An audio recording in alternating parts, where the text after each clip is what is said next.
নমস্কার বন্ধুরা, আমার চ্যানেলে সকলকে স্বাগত জানাই। আজকে আমি আপনাদের সাথে শেয়ার করছি একটা দুর্দান্ত স্বাদের কুলে শাকের রেসিপি। এখন বাজারে কুলে শাক প্রচুর পাওয়া যাচ্ছে, আর আমি কুলে শাক মুসুর ডাল দিয়ে একটা দুর্দান্ত স্বাদের রেসিপি বানিয়ে আপনাদের দেখাচ্ছি। এটা খেতেও যেমন সুস্বাদু আর উপকারীও খুব। আমরা একাটি কুলে শাক নিয়েছি। কুলে শাকগুলো আমি বেছে নিয়েছি। কাঁটা, কুলে শাকে কাঁটা থাকে কিন্তু এতে কাঁটা নেই। এখন বর্ষার জল পাচ্ছে তো সেই জন্য এখন কাঁটা নেই। কাঁটা থাকলে কাঁটাগুলো বেছে নিতে হয়। এই রেসিপিটা বানানোর জন্য শাকগুলো কেটে নিচ্ছি। আমি পুরো শাকটা দেব না, শুধু এই ডগার দিকের অংশগুলো আমি এই রান্নাটাতে ব্যবহার করব।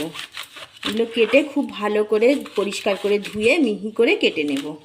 আর এই যে গোড়ার অংশগুলো, এগুলো চাইলে সিদ্ধ করে রসটাও খাওয়া যায়, কিন্তু আজকে আমি এগুলো বসিয়ে দেবো। এগুলো বসিয়ে রাখলে এখন বর্ষার জল পেয়ে গাছগুলো ধরে যাবে। আর বাড়িতে শাক থাকলে তো যখন ইচ্ছা তুলে খাওয়াই যায়, এগুলো বসালেই ধরে যাবে। আমি এগুলো মিহি করে কেটে ফিরে আসছি। আমি 1 কাপ মুসুর ডাল নিয়েছি। মুসুর ডালটা দিয়েই আজকে কুলে শাকের রেসিপিটা রান্না করব। ডালটা ভালো করে ধুয়ে নিয়ে আমি একটু সিদ্ধ করে নেব। শাকগুলো কেটে নিয়েছি, আর নিয়েছি পেঁয়াজ কুচি, টমেটো কুচি আর আদা ছোট ছোট করে কুচি করে নিয়েছি। মুসুর ডালটা সিদ্ধ করে নিয়েছি। ডালটা খুব বেশি সিদ্ধ করা যাবে না, হাফ সিদ্ধ করে নিয়েছি। খুব বেশি সিদ্ধ করলে খেতে ভালো লাগবে না। গ্যাস অন করে দিয়েছি। আমি 1 চামচ জিরে নিয়েছি।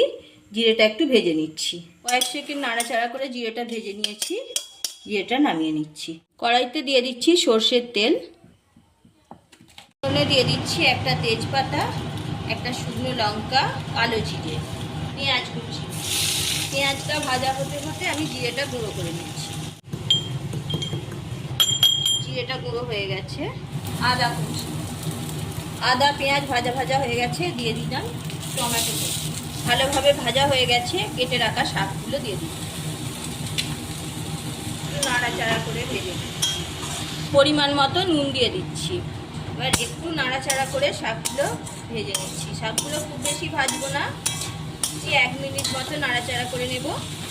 খুব বেশি ভাজলে শাকের পুষ্টিগুণটা নষ্ট হয়ে যাবে। কুলে শাকের পুষ্টিগুণ বজায় রেখেই রান্নাটা করতে হবে। দিয়ে দিচ্ছি হলুদ, ধনে গুঁড়ো, জিরে গুঁড়ো, চিনি, আর একটু নাড়াচাড়া করে কষিয়ে নেব।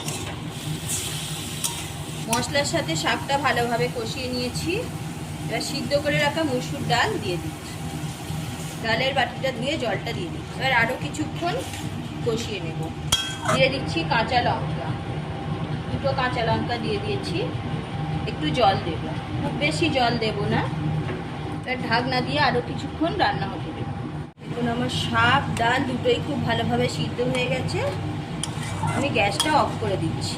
জিরে গুঁড়ো করে রেখেছিলাম, জিরে গুঁড়োটা ছড়িয়ে দিচ্ছি। জিরে গুঁড়োটা মিশিয়ে আরও 2 মিনিট ঢাকনা দিয়ে রাখবো।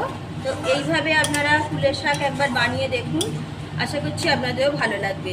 যে সকল বন্ধুরা রক্তাল্পতায় ভুগছেন কিংবা রক্তের কোনো সমস্যা আছে, তাদের পক্ষে কুলে শাক খাওয়া খুবই উপকার। তো একঘেয়েমি কুলে শাকের রস খেতে খেতে অনেক সময় বিরক্ত হয়ে যেতে হয়, তখন এইভাবে আপনারা রান্না করে দেখুন। তাছাড়া যে কেউ খেতে পারবে, আশা করছি খুব ভালো লাগবে।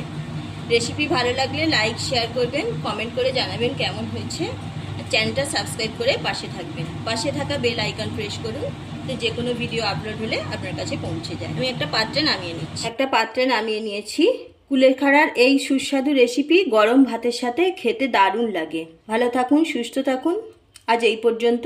আবারও দেখা হচ্ছে অন্য কোনো এপিসোডে।